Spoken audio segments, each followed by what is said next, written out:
The group Prutehi Litekyan says that while time is running out to save the pristine native forest in NCTS and the Northwest Field, known as Tailalu in Chamorro, they are not giving up. On Friday, they delivered a letter to the governor urging him to stand in opposition to the firing range complex at the Northwest Field.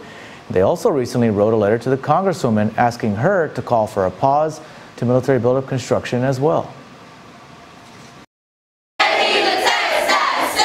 The group Prutehi Litekyan, or Save Rtidian, says that pre-construction activities for the Marine base on NCTS Guam have already begun.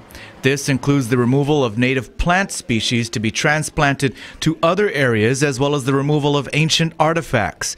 In light of these activities, they're calling on the governor and congresswoman to ask for a halt to the military buildup construction. The earth ovens, there were earth ovens there from the Laddie era that were placed there by ancestral hands. Those have already been dismantled and taken apart and removed.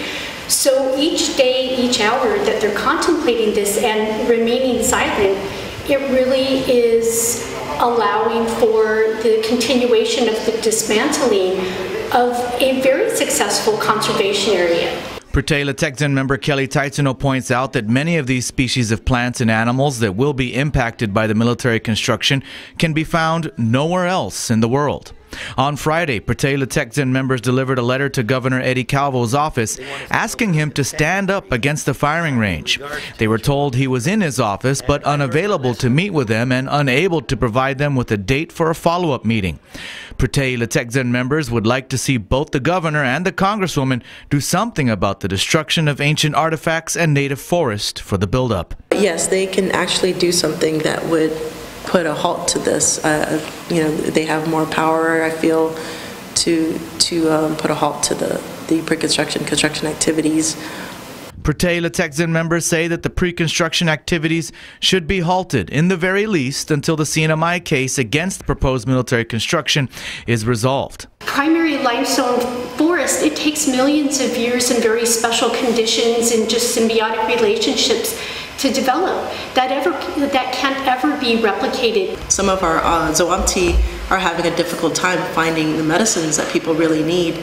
And so they're seeing a greater number of patients on a monthly basis, but they can't properly treat their patients because they're lacking some of the medicines that are found only in these limestone forests.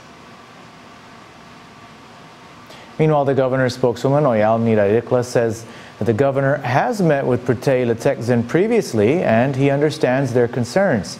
She says he has instructed his buildup advisor, the GUAM EPA, and the State Historic Preservation Officer to ensure that the buildup adheres to all requirements to preserve and protect environmental and historic properties.